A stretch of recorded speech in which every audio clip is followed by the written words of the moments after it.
Hey, what's going on, everybody? My name is Corey, better known as the Seaman. Now I want to welcome you to another edition of the Seaman's Cinema Sit Down. Oh God, how is it that we're like only a month into the year and already not one but two movies that are projecting for the Seaman's top 10 worst movies of the year? Oh my goodness me! Replicas. If you haven't seen that review, check that one out. I love me some Keanu, but did Replicas just infuriate me because cloning is not that simple, especially when you can't make a freaking robot. But now this movie might be worse, man. I was livid at the end of this movie. I couldn't tell you the last time I walked out of a movie so angry. I couldn't tell you the last time I almost walked out of a movie before it was over. The only reason I stayed is because with about 30 minutes left in the movie, there's a twist that's revealed that basically just negates the entire movie and makes everything that comes after it pointless. And I stayed just simply to see why the movie was continuing to go. And, it takes about 15 minutes or so for it to kind of resolve itself. And you're like, okay, I guess that's why we kept going after that reveal. But then it kept going after that. And I was like, why? None of this matters. Absolutely none of it matters. Oh, Stephen Knight, you absolutely infuriated me with this movie, man. How do you waste such a great performance from Matthew McConaughey with just a garbage script? I don't. All right.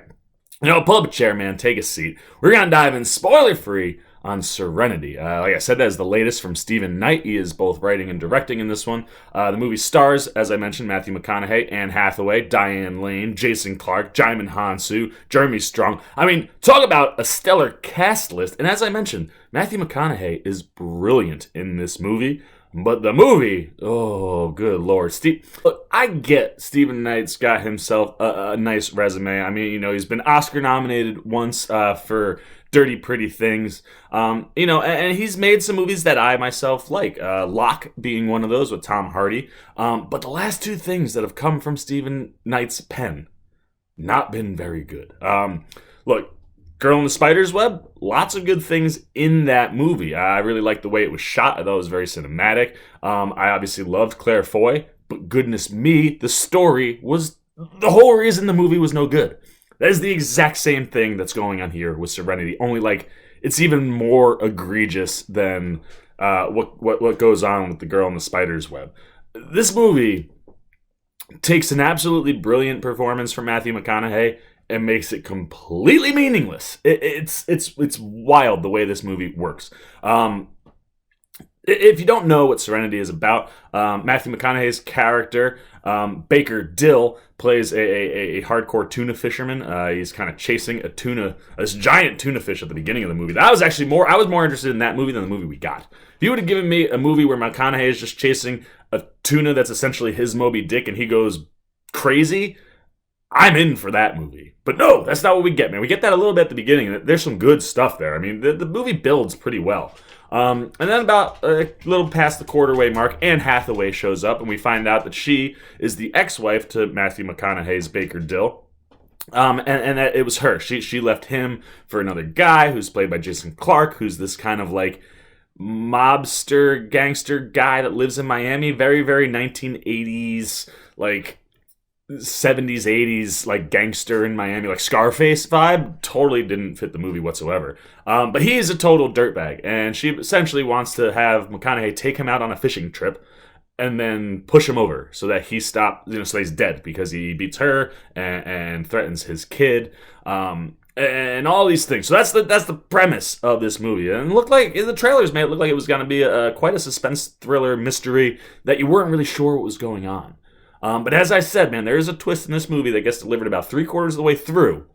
That when it's delivered, the movie continues, but the minute it's delivered, you go, oh, okay, so now Matt McConaughey's going to do this, and that's actually going to be this that's happening. So that means that this probably also happened. And sure enough, it was like paint by numbers. I was spot on with every single thing I thought the minute the twist was revealed. Blows the whole end of the movie. Like, you can figure it out without knowing anything. I just tell you this, and this. You figure out probably what's actually going on. And because of that, the minute it's delivered, it negates the entire first 3/4 of the movie because there's just no reason to care about why any of that stuff happened. And it makes the last 20 to 30 minutes mostly pointless. There's one thing that happens that you're like, okay, that was what I was expecting. And that's the kind of, boom, there's the end of the movie. And then it goes on for about 10 more minutes to set up this thing with McConaughey and his son. And I'm just like, there is literally no reason for this to be in the movie whatsoever. The script, infuriated me. And and even the shooting. There is this weird thing with Stephen Knight where all of a sudden, like, the movie slows down. He does these crazy camera maneuvers, totally out of place. It makes no sense. It feels, every time it happens, it takes you out of the movie because you're like, whoa, where did that come from? Why is that happening? As I mentioned, Jason Clarke feels like he's out of a movie like Scarface. I don't know what's going on there, but certainly does not mesh with the rest of the movie. And Anne Hathaway, I liked her performance. It was fine. She feels like she should be walking out of a 1940s Casablanca movie, man, from look to style to wardrobe to the way she talks, the way she acts, right out of like a 1940s movie. And I enjoyed her performance, but I was like, why is she? That makes no sense in a present time period movie. Crazy. But as I said, the big winner in this movie, man, was Matthew McConaughey. Holy cow, did he act his ass off this whole movie. He really, like I said, if this movie would have been about him chasing the fish, everything that he was doing in the movie just would have been amplified. Because he literally goes down one of those crazy things. Like, he becomes obsessed with this fish, then you throw this extra storyline on top of the fish thing, and now he's just like spiraling out and really getting kind of crazy toward the end of the movie. And it's brilliant, man. Everything he's doing, I was just in love with Matthew McConaughey in this movie. He's absolutely amazing. But Stephen Knight just undercuts him by throwing this twist in that just derails and completely collapses the entire movie. And it's one of the biggest wastes of talent and good performances that I've seen in a long time. Along with, McConaughey, Hathaway, and Clarke, you also have Djimon Hounsou, who plays McConaughey's first mate. And he has a really good performance. I really like the relationship between McConaughey and Djimon Hounsou, even though there are things about the relationship that make you go, oh man, like, why are we doing that? But I get why we're doing it, but come on. And I would have liked to have seen more of their relationship. Which is why I say, if this would have been a fishing movie, oh man, are we talking like big old W, Stephen Knight? But no, we need to make some weird murder mystery thriller that really just kind of falls flat at the end. And lastly, not lastly, but we also have Jeremy Strong, and he is good at what he's asked to do, but he is the reason I hate the movie. He is the linchpin to the twist. And when you find it out, I swear to you, if you watch this movie, you're going to just be so mad. But then, of course, last but not least, Diane Lane. I love me some Diane Lane. I'm a big Diane Lane fan. And in this movie, man, Diane Lane just showed up to remind the world that she is still sexy as anything. Oh my gosh, man. She is, just talk about a stunning woman.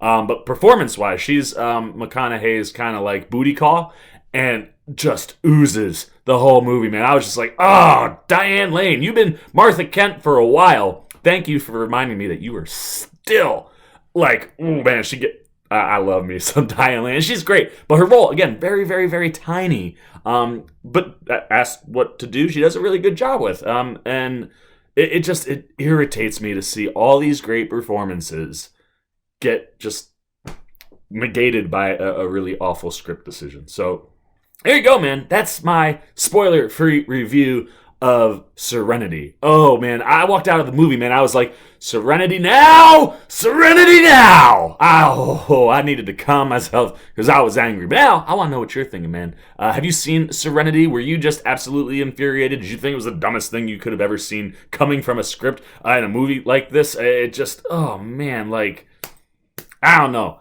If you haven't seen the movie, have I enticed you to want to see it because of how angry it made me? If I was an audience member, I'd probably be like, I've never seen the Seaman get like this. I need to see this movie. I warn you, do not waste your money in the theater. Wait till this thing is on like TBS or TNT. You can live with the commercials on this one, man. But let me know all those thoughts down below. As always, if you enjoyed this video, please give me a thumbs up, man. I love to see those. And if you're new here, you gotta jump over there and hit that subscribe button and then follow it with that little bell so you get alerts every time I make a new video. For the Seaman's Cinema Sit Down, I'm the Seaman, and I'm signing off. Peace. Well, I'll be. You guys are still here. You must be looking for some more content. Well, don't worry. C-Man's got you covered, man. You got videos like this guy and this guy. And if you haven't yet, and you want to come check out all the C-Man goodies, join the Cinema Sit-Down Squad, man. Hit that subscribe button. And don't forget to hit the little bell down below that, too, so you can get alerts every time I make new videos.